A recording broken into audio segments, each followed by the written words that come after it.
I'm going to wait to get started, see who shows up, but I'll start talking in about a minute, even if there's nobody here for the recording.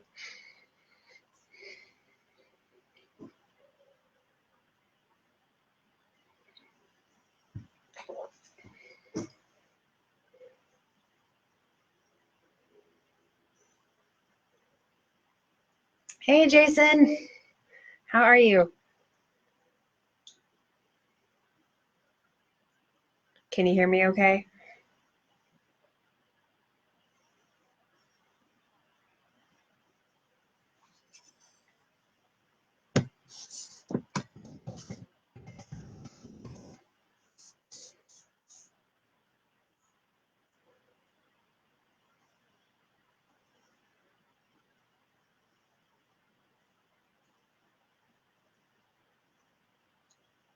Testing, testing.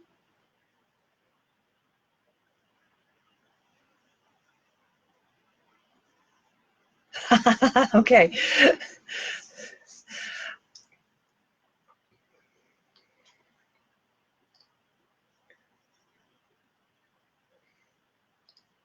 All right, I'm going to give it another minute before I get started, and then I'll start talking about how to make story elements land so they actually have impact both for the characters and the audience. And if you have any questions, feel free to pop them in the comment box. Oh, yay. Thanks. I'm glad you can hear me. And if you're watching the replay of this and you end up having questions based on what I talk about, just go to my website, accountabilitymuse.com/winteriswriting, and you can put in your questions there and I'll answer them on a future episode. Oh, hi, Eunice. Hi. Oh man, I can't wait to see you and dance with you again. It's so much fun at Rose City. That was so cool. All right, so I guess I'm going to go ahead and get started. Tonight I want to talk about how to make story elements land. And the thing I want to talk about most is how important context is. And really it comes down to being kind of a mastermind of what information the audience has at any given point in time. Because for something to land with an audience, they have to understand what's at stake and what any given thing that happens, what it means. So the simplest example I have comes from Rose City. And writing for Rose City is a really unique circumstance because I have existing context that I'm working with. Most West Coast Swing event goers are fairly familiar with the pro staff at any given event on not necessarily a very personal level, but we know enough about them as people and as personalities that there's a lot of rich information there to play with. So for instance, at Swingin' in the Rain, in the opening scene, the poker game, Brad bets his fiance's ring, which actually is Rachel's grandmother's ring, in the poker game against Jordan Frisbee. And I used that to show like how much he's betting on his hand and how badly he wants Jordan's shoe line. But it only works in that scene because the majority of the people in the room realize it's a big deal that he's betting his fiance's engagement ring, right? If he were to just bet what the actual prop was, a ring pop, it wouldn't have the same kind of resonance as betting a real ring, right? So that's a really simple example. The audience needs to understand what is going on for things to land. And that comes with establishing context in a really purposeful way. Another thing that's really important is once you have delivered an important story element to the audience, you need to do one or both of two things. One is allow time for the audience to register it. And a direct correspondence to this is in dance, where if you hit a really big break with your partner in the spotlight and you dance right out of it immediately, the audience doesn't get a moment to register what just happened, and it feels rushed. And it's actually better to kind of like hold the moment and breathe into it and let everyone kind of have the time to take in what just happened. So that's the other thing you have to do. You need to allow time for the audience to register what just happened. And the other really important thing is that the characters within the scene need to react accordingly to what just happened. Yeah. So I'm trying to think of an example. One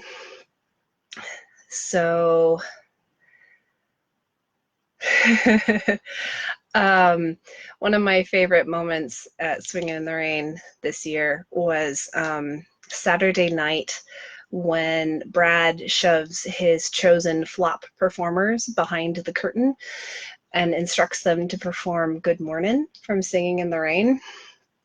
And then Koichi found the most gloriously over-the-top punching sound effects for this moment.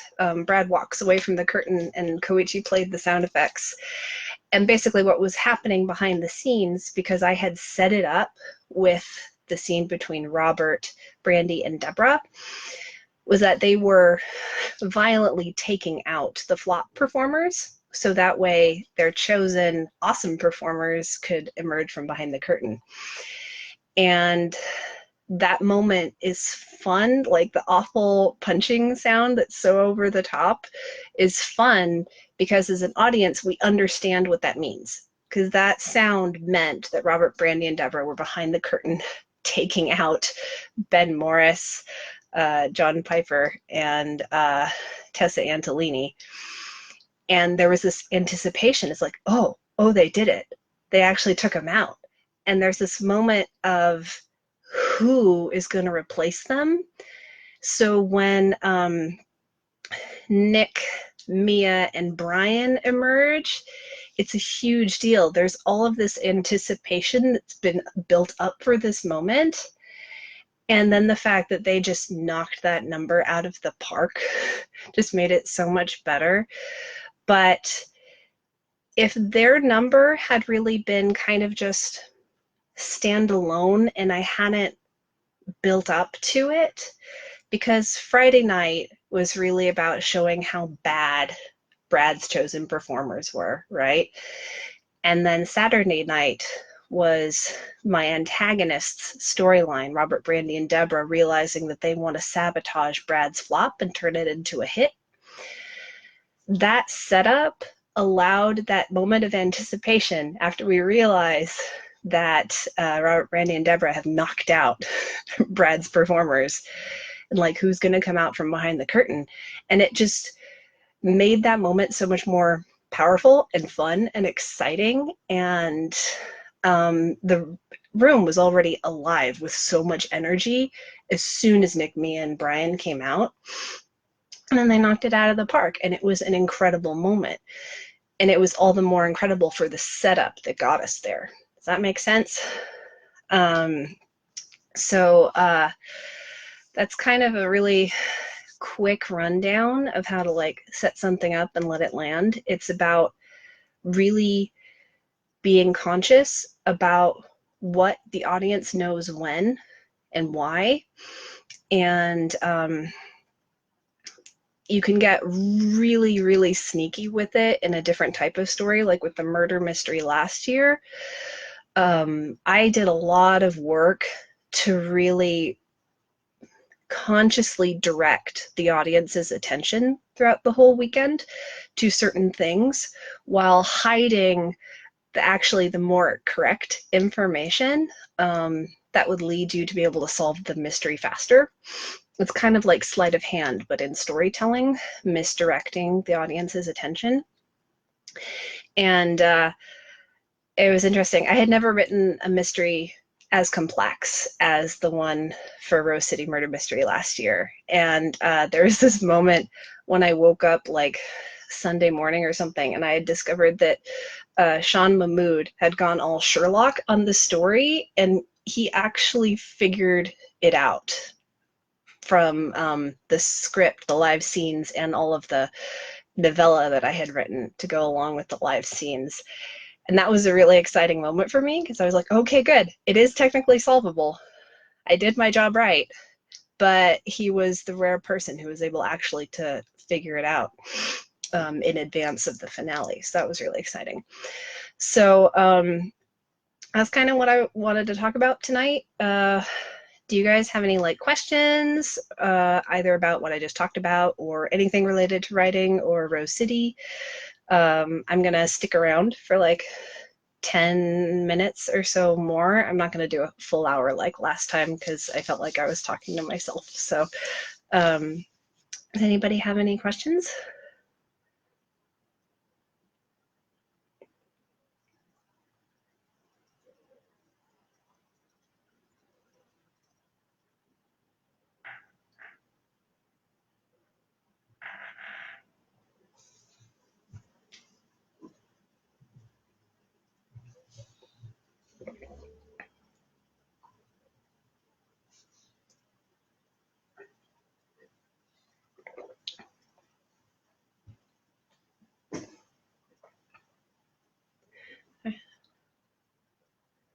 All right, another example of context. So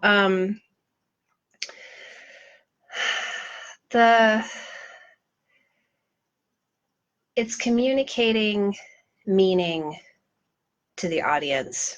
So that way, trying to think of another example off the top of my head.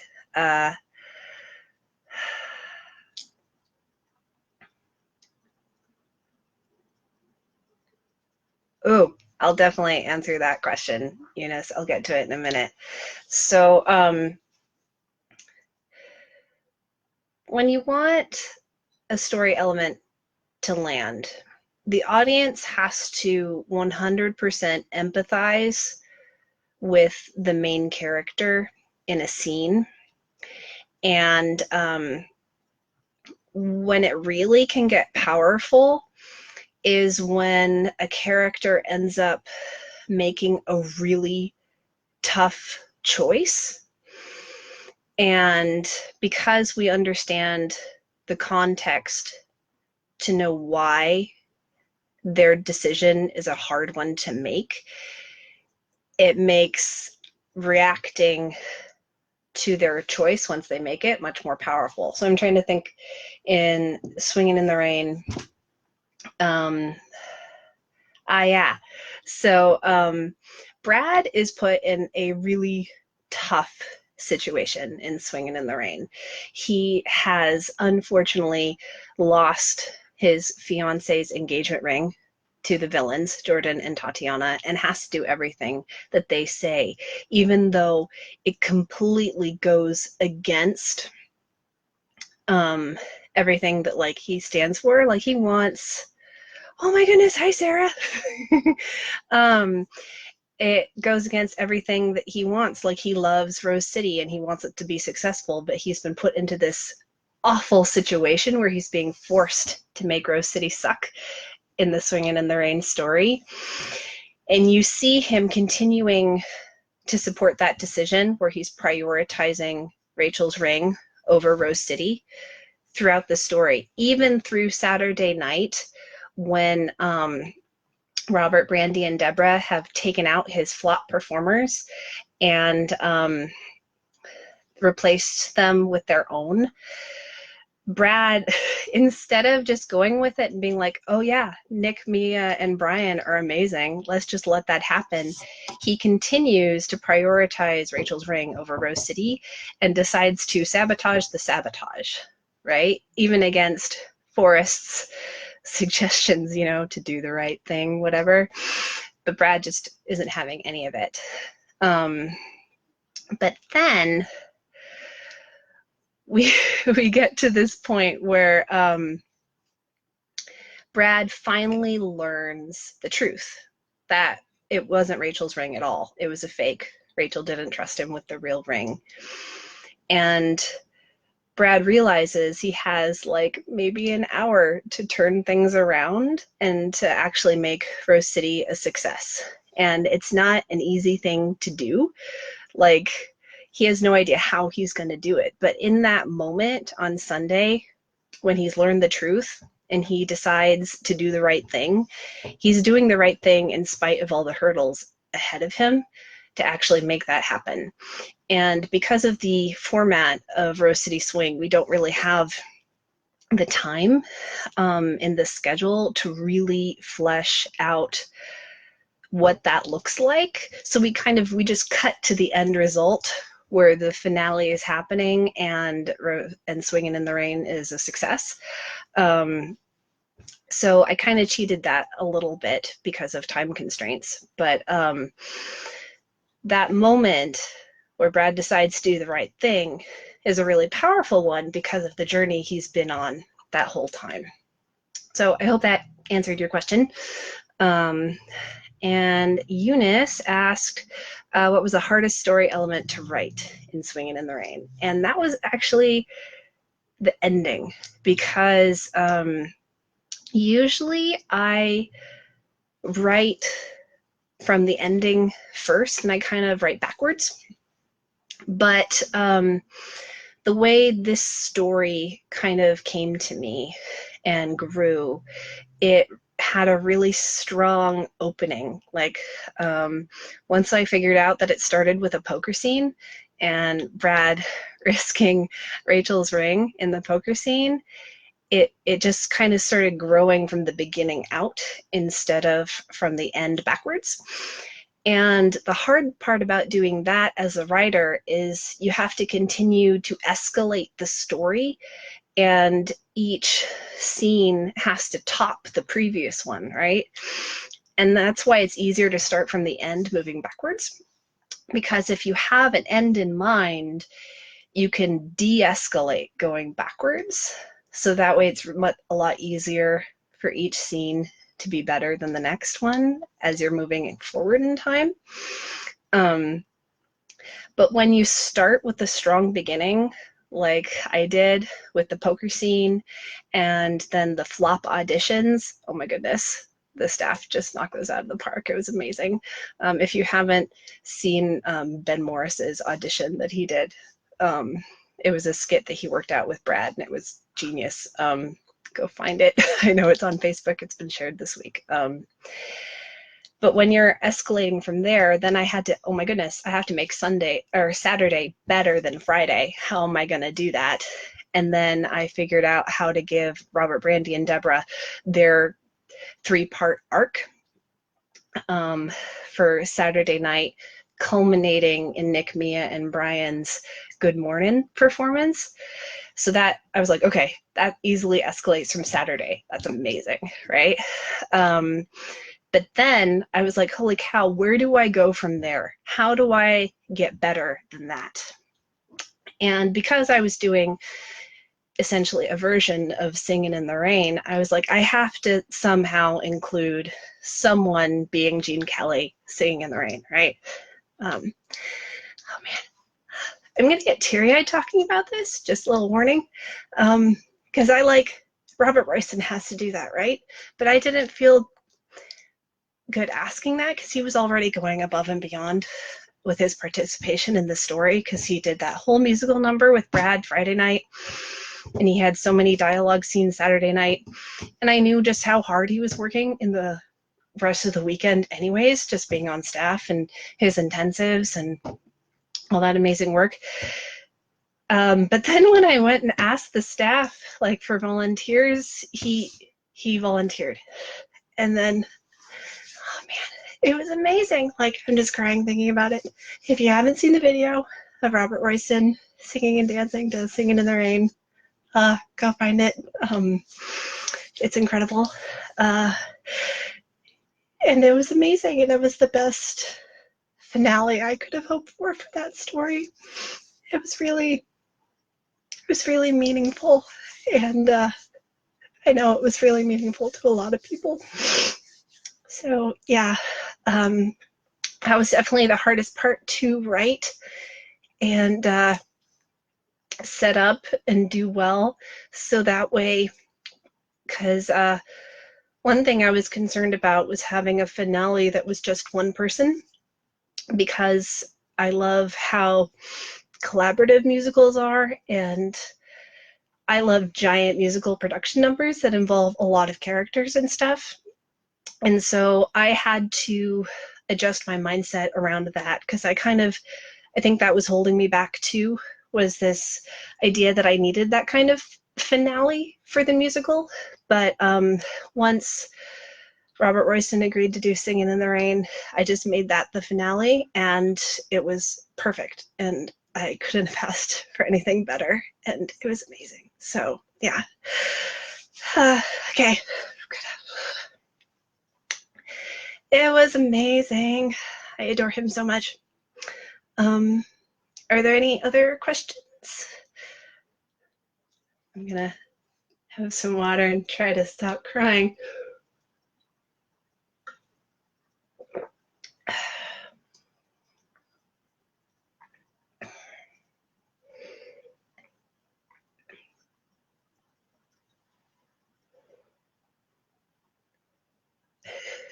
Thanks, Candace.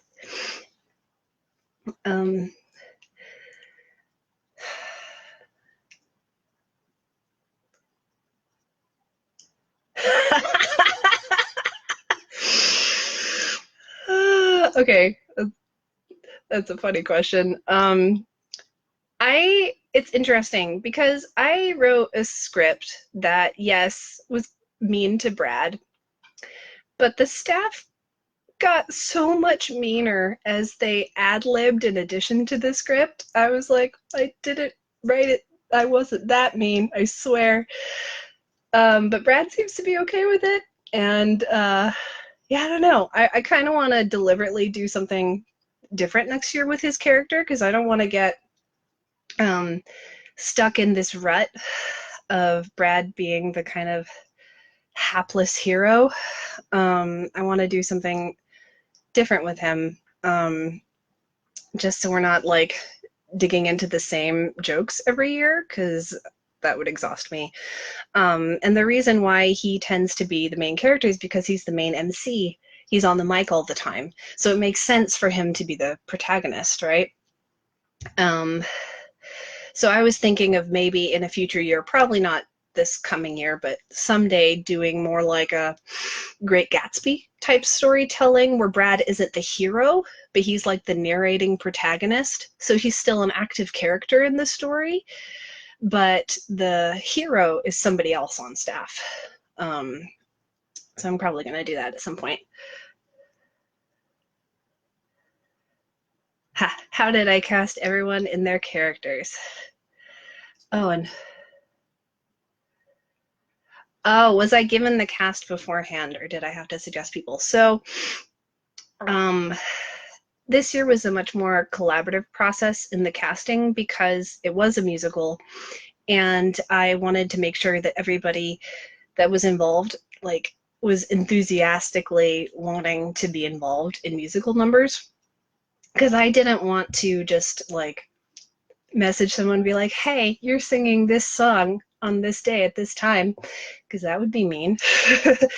And so it took me, I didn't really get to start writing the script in earnest until much later than I would have liked, because I was doing so much work to make sure all the staff were on board with their level of participation.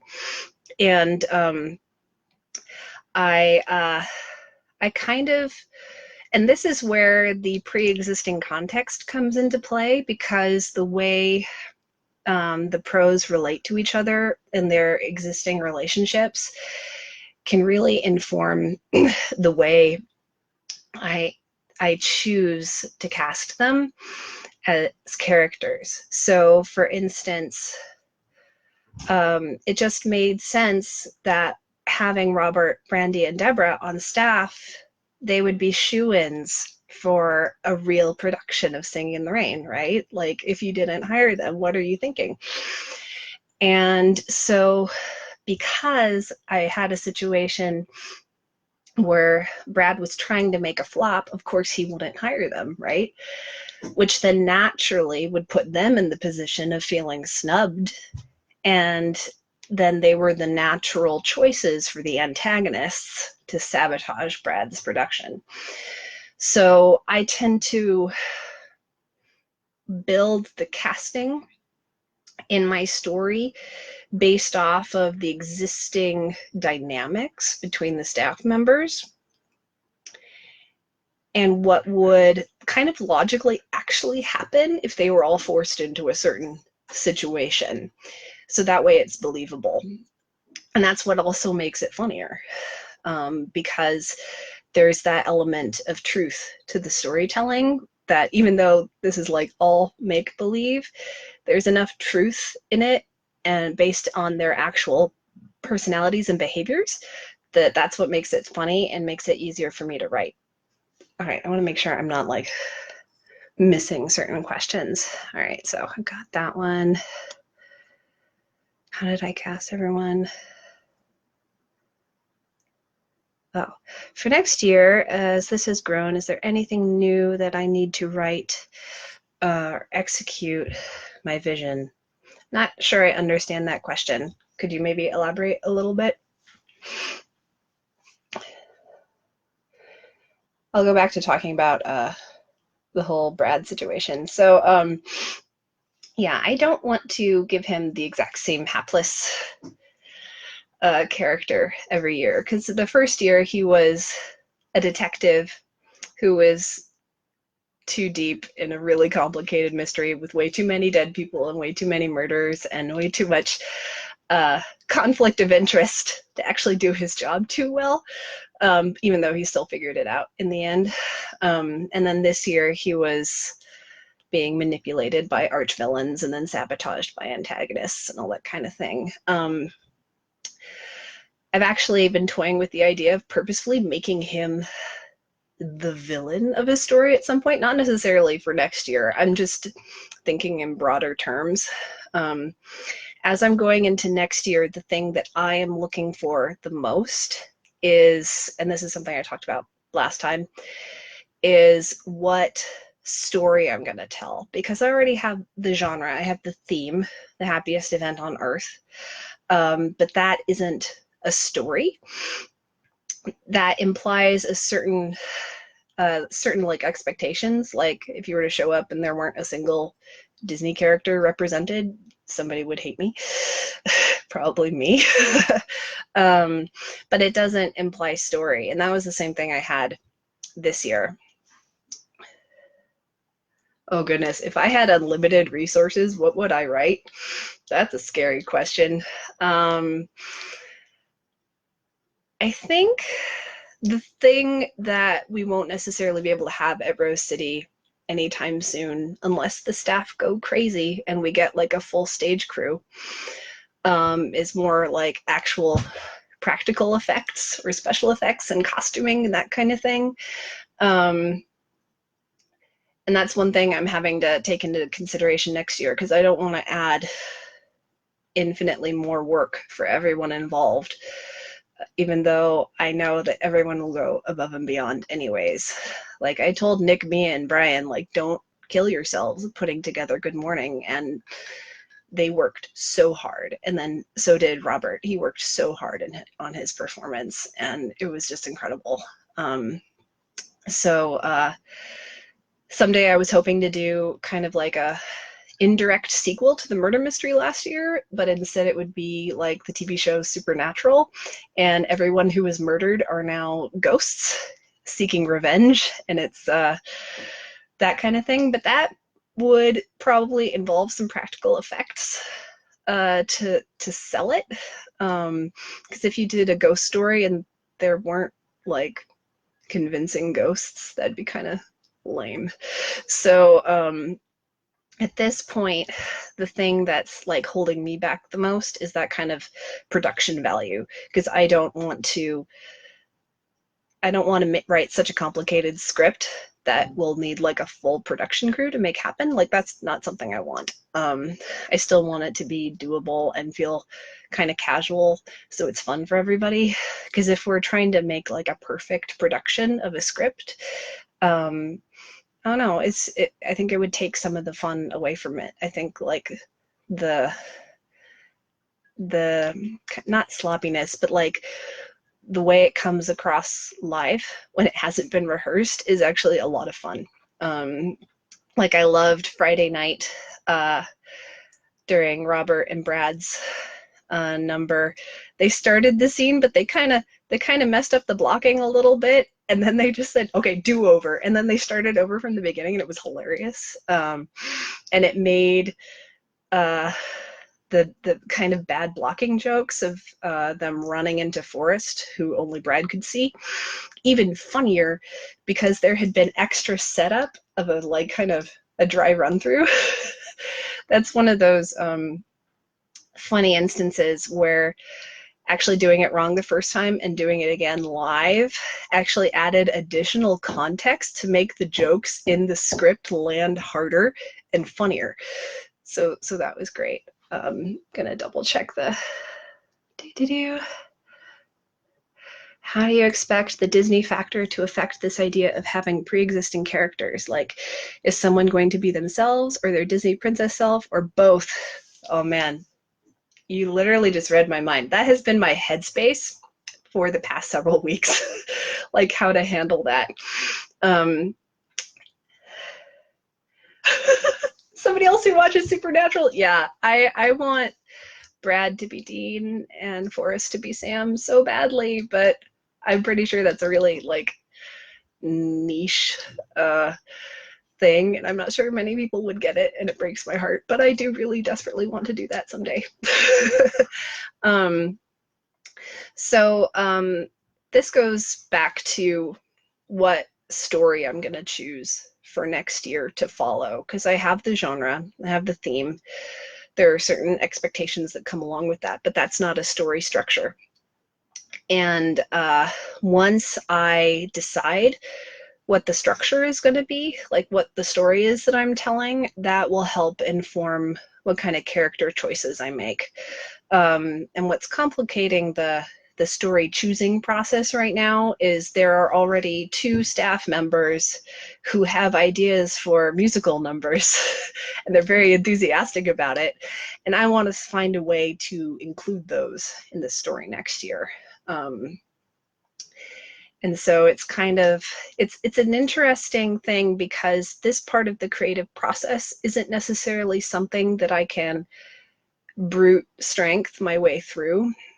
I could probably force myself to sit down and brainstorm for an hour every day for like a few weeks or months, but I find that my subconscious works on stories all the time, and usually it isn't until some random external stimulus, like just something somebody says, something I see, something I read, something I accidentally hit myself with because I'm a klutz.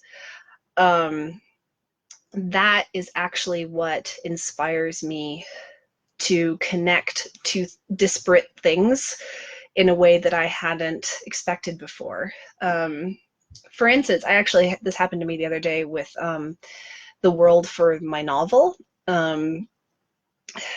There is a type of magic in the world that I'm writing where murderers are branded with a mark before being executed, such that that mark is then on their reincarnated body when they're born in their next life, so that way they can continue to be treated as the murderer that they were, right? Kind of a thing.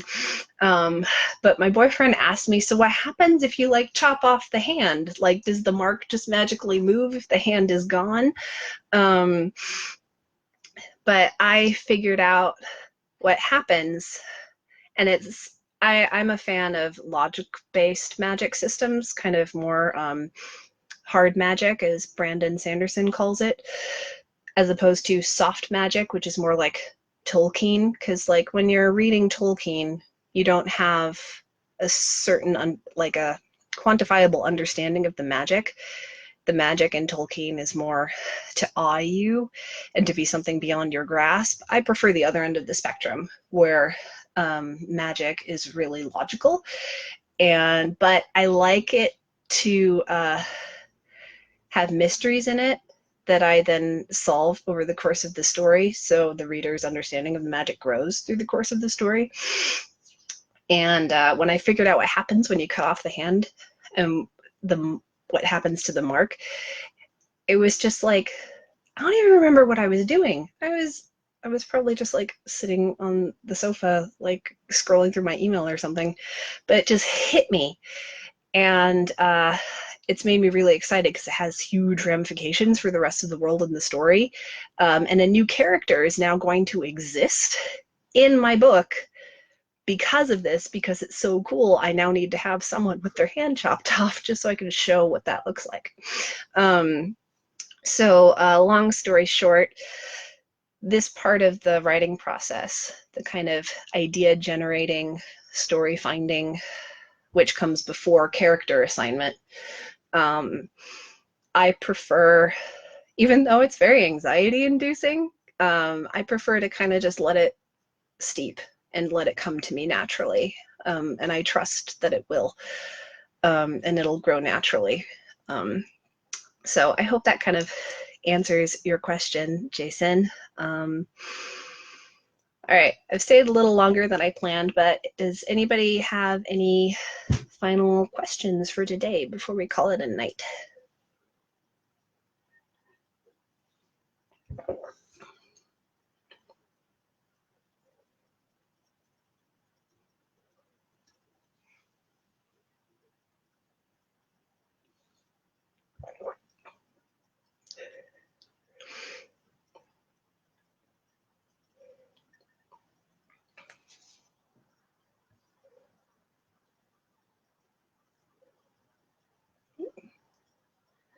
My favorite Disney movie. Well, if you can't guess by the two things to my right, it's Lilo and Stitch. It's my favorite Disney movie. I am well and thoroughly obsessed with Stitch, and so is my boyfriend. We have so many Stitch things. In fact, the shirt I am wearing right now is a Stitch shirt. So yeah. What Disney costumes should you be planning? I don't know. That is in Bobak territory, because he'll eventually, based on what the story turns out being, assigning theme nights, as he always does. But I think it's safe to say anything from the fairy tale canon, like the classic Disney 2D and 3D animated films. That's going to be my emphasis, because while I do understand that legally Star Wars and Marvel, for instance, are a part of Disney, I'm not necessarily going to include them in any large ways. If I were to do something Star Wars, I would do something Star Wars. If I were to do something Marvel, I would do something Marvel. I consider Disney to be the classic fairy tales and the 2D and 3D animated movies.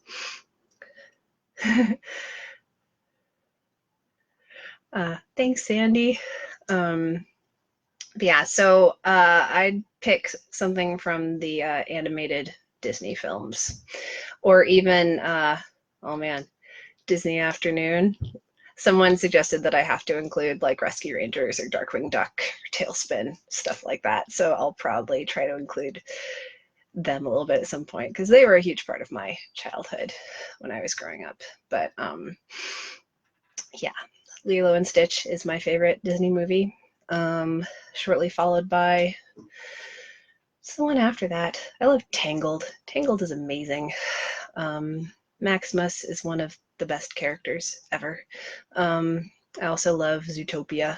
Zootopia was phenomenal. But yeah, so I think that was a lot. I know, Darkwing Duck, right? And I hope this was good. I've been a little frazzled, and then I cried because I talked about Robert Royston singing and dancing. Otherwise, this has been amazing. Thank you all for showing up again. If you have any questions in the future that you'd want me to talk about on a future episode, either direct message me or go to my website, accountabilitymuse.com/winteriswriting. And there's just a really simple form there where you just plug in your question and it shows up in a magical spreadsheet of mine, so I never lose it. And yeah, and teaser, I've been talking to my good friend Rosie Thor, and she is game to do an episode with me at some point. And she is the author of her upcoming debut novel, Tarnished Are the Stars, which comes out in October. And I'm super excited. If you haven't heard about it, it's a YA novel. And it's going to be awesome, and we will totally talk all the nerdiness together, and it'll be great. So if you have any questions specifically for her, you can also throw those up on my my form. So yeah, thank you all for showing up, and I'll probably do another one of these in a week or two, and we'll just see where it goes. I'll slowly get better at being live. Thank you for being patient with me. Yeah, so have a good evening. Bye.